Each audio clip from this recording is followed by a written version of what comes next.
नमस्कार दोस्तों मेरा नाम है मनोज ठाकुर और आप देख रहे हैं द न्यूज इनसाइडर। आज राष्ट्रीय प्रेस दिवस है, यानी कि प्रेस की आजादी का दिन। वह प्रेस जिससे उम्मीद की जाती है कि समाज के सुधार के लिए प्रेस कर्मी काम करेंगे, मीडिया समाज को सुधारने का काम करेगा। डेमोक्रेसी में प्रेशर ग्रुप में प्रेस को भी एक बड़ा महत्वपूर्ण अंग माना जाता है और यह माना जाता है कि डेमोक्रेसी को बनाए रखने में प्रेस की बड़ी भूमिका है। भ्रष्टाचार को समाज से खत्म करने में भी प्रेस की बड़ी भूमिका मानी गई है और प्रेस से यह उम्मीद की जाती है, प्रेस कर्मी से, मीडिया कर्मी से उम्मीद की जाती है कि वह भ्रष्टाचार को खत्म करने में, समाज में बुराइयों को खत्म करने में एक अहम भूमिका निभाएगा। इसके साथ साथ मीडिया कर्मी से यह भी उम्मीद की जाती है कि वह भय, भूख और भ्रष्टाचार के खिलाफ लड़ाई लड़ेगा, गरीबों की आवाज उठाएगा। लेकिन आज का दिन करनाल के पत्रकारिता के लिए काला दिन है और यह कहते हुए मुझे कतई गुरेज नहीं है। और यह बात मैं क्यों कह रहा हूं, इसके लिए मेरे पास पुख्ता तथ्य हैं। करनाल में पिछले एक लंबे समय से फूड माफिया हावी है। सरकारी धान में जमकर धांधली की गई, करोड़ों अरबों रुपए की धांधली सरकारी धान की खरीद में हुई है। और इस घोटाले की और इस भ्रष्टाचार की खबरें मीडिया में ना आए तो करनाल के कुछ मीडिया कर्मियों को करनाल के इस भ्रष्ट राइस मिलर्स ने 18 लाख रुपए से भी ज्यादा की रिश्वत दी है। इस रिश्वत का भांडाफोड़ भी ना होता यदि 3 यूट्यूबर को शिवशंकर राइस मिल में बंधक ना बनाया जाता। शिवशंकर राइस मिल में यह 3 यूट्यूबर गए तो थे वहां पर स्टोर किए गए अवैध रूप से पीडीएस के चावल की कवरेज करने के लिए, लेकिन ऐसा बताया जा रहा है कि राइस मिलर का आरोप है कि यह वहां पर उगाई करने के लिए गए थे और जब ये उगाई कर रहे थे तो बड़ी संख्या में वहां पे राइस मिलर आ गए और इन 3 में से 2 की जमकर पिटाई की गई। बाद में पंचायत हुई और पंचायत में इन 2 यूट्यूबर ने कबूल किया कि उन्होंने कम से कम राइस मिलर से 5 से 7 लाख रुपए लिए हैं। लेकिन बड़ा सवाल यह है कि जो बाकी की रकम है वो किस किस मीडिया कर्मी के पास पहुंची है।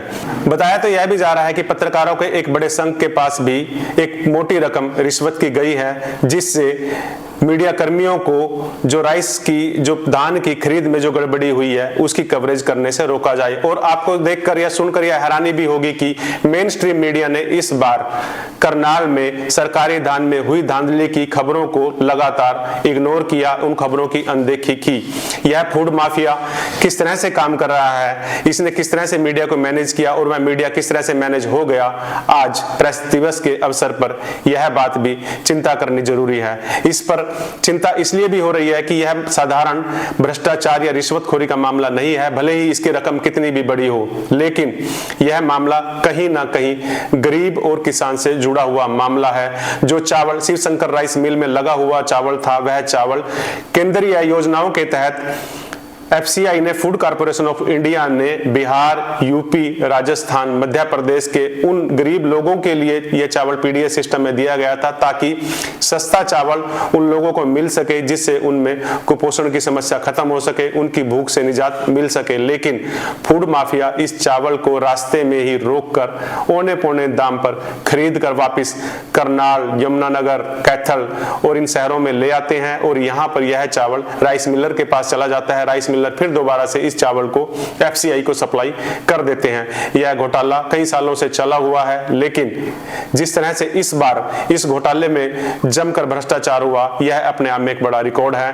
बहरहाल इस पूरे मामले में मेरा मानना यह है कि सरकार को इन राइस मिलर्स की जांच करनी चाहिए, इनके चावल की जांच करनी चाहिए। एफसीआई को चावल सप्लाई करते हैं, उस चावल की एफएसएल से किसी और दूसरी एजेंसी से रिपोर्ट लेनी चाहिए और यदि वह रिपोर्ट सही आए और उसमें यह बताया जाए कि यह चावल फ्रेश है, तभी वह चावल लेना चाहिए। यदि यह रिपोर्ट सही नहीं आती तो इस चावल को रिजेक्ट कर देना चाहिए, ताकि गरीब के पेट पर जो फूड माफिया, ये मीडिया और ये राइस मिलर, ये खाद्य आपूर्ति विभाग के अधिकारी जो लात मार रहे हैं, उस लात को रोका जा सके।